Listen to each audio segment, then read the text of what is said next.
You bought something this week that you forgot about within 48 hours. Not because it was bad, but because it never actually solved a problem you had. It just gave you a brief hit of relief from the urge to buy something. If that sounds familiar, you are not undisciplined. You are operating inside a system specifically engineered to make that happen as often as possible. And the only people not falling for it are the ones who have figured out a completely different relationship with spending. That is what we are breaking down today. A real, practical framework for buying dramatically less without feeling like you are depriving yourself of anything. Welcome to Daily Money Mindset.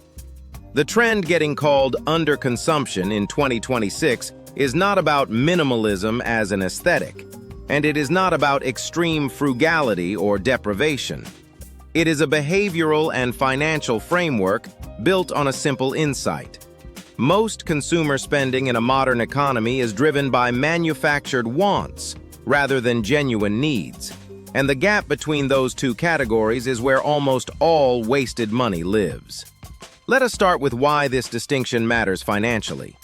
A need is something that maintains your actual functioning: shelter, reliable transportation, nutritious food, basic health care. A want is everything else, and wants exist on a spectrum from deeply meaningful to completely manufactured. The underconsumption framework does not say wants are bad. It says most people have lost the ability to distinguish a want that genuinely adds value to their life from a want that was manufactured by marketing, social comparison, or boredom, and that confusion is where money disappears. The first practical tool is the 72-hour rule, applied correctly. Most people have heard some version of wait before you buy, but the underconsumption version is more specific. During the waiting period, you are not just delaying the purchase, you are actively asking one question: what specific problem in my life does this solve, and how was I solving that problem before I saw this item? If you cannot answer that question concretely, the desire to buy was almost certainly manufactured rather than need-driven, and it will usually fade entirely within the waiting period. The second tool is auditing your owned-but-unused inventory before any new purchase in a category. Before buying new workout clothes, count how many you already own and ask honestly how many you actually wear in rotation. Before buying new kitchen tools, open the drawer and count what is already there unused. This single habit exposes the gap between perceived need and actual need more effectively than almost any other technique, because it forces a confrontation with evidence you already own rather than an abstract intention to use it more this time. The third tool is identifying your personal spending triggers, because underconsumption only works if you understand your specific pattern. Some people overspend when stressed, using purchases as a regulation mechanism. Some overspend when bored, using browsing and buying as entertainment. Some overspend in response to specific social media content categories. The financial damage from each of these triggers is identical, but the fix is different. Stress spending requires a different replacement behavior than boredom spending. Spend 1 week simply noting, without judgment, what emotional state preceded each non-essential purchase you made. The pattern that emerges is usually obvious and usually surprising. The fourth tool is what we call category freezes, rather than total spending freezes. A total spending freeze is hard to sustain and often triggers a rebound binge once it ends.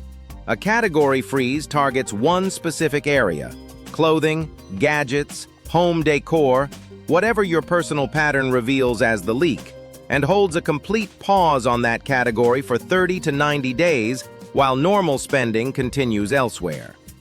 This is more sustainable and gives you clean data on how much of your spending in that category was actually necessary, because you find out exactly what you genuinely missed versus what you never thought about again. Now let us talk about where the money actually goes once you reduce consumption, because underconsumption without a destination for the savings is just deprivation with extra steps. The framework only builds real wealth if the redirected money has a specific, predetermined purpose. The most effective approach is setting up an automatic transfer that captures the dollar amount of your previous average spending in the frozen category and routes it directly into a high-yield savings account or investment account the same week you would have spent it. This makes the wealth-building effect immediate and visible, rather than abstract. Let us address the deprivation concern directly, because it is the most common objection to this entire approach.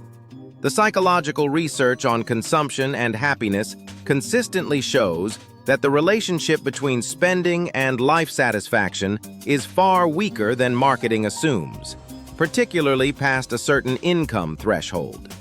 What actually drives satisfaction is a small number of deliberate, high-value purchases and experiences rather than a high volume of low-value ones. Underconsumption done correctly is not about buying nothing. It is about buying dramatically less while increasing your satisfaction per dollar spent, because every purchase that remains has actually been evaluated rather than impulse-driven. This brings us to the concept of value concentration. Instead of 40 mediocre purchases a year that each provide brief satisfaction, the underconsumption approach concentrates spending into fewer, more intentional purchases that you have genuinely thought about. A higher quality version of something you use daily, an experience with people you care about, a tool that meaningfully improves your work or hobby. The total dollar amount spent might be similar or even lower, but the satisfaction return is significantly higher because the spending was deliberate rather than reactive. Let us talk about the social dimension, because this is where many people struggle most. Reducing consumption in a culture that constantly signals status through purchases can feel isolating or even create real social friction. The practical response is not to become evangelical about your spending choices with friends and family, which tends to create defensiveness and resistance. The more effective approach is simply letting your changed behavior speak for itself over time, and being prepared with a simple, non-judgmental response when people notice. Something like choosing to prioritize differently right now, without elaborating further unless someone genuinely asks. For families specifically, underconsumption requires some additional structure if children are involved, because kids absorb consumption patterns from the environment around them, regardless of what is explicitly taught. The most effective approach with children is involving them in the value concentration mindset directly, letting them participate in choosing fewer, more meaningful purchases, rather than enforcing restriction without explanation. Children who understand the reasoning behind deliberate spending generally adopt healthier consumption patterns themselves over time. The long-term financial impact of this framework compounds significantly. If a household redirects even $400 a month from manufactured wants into investments, that is nearly $5,000 a year, which over a 20-year period at a reasonable rate of return becomes a meaningfully large sum, not through extreme sacrifice, but through eliminating spending that was never actually adding value to begin with. The framework is not about having less. It is about discovering how much of what you were buying was never actually making your life better in the first place. If this gave you a new lens for thinking about your spending, hit the like button and subscribe to Daily Money Mindset for 3 videos every week on practical strategies like this one. Drop a comment below. What is one category where you think you have been overspending on manufactured wants rather than real needs? We read every comment.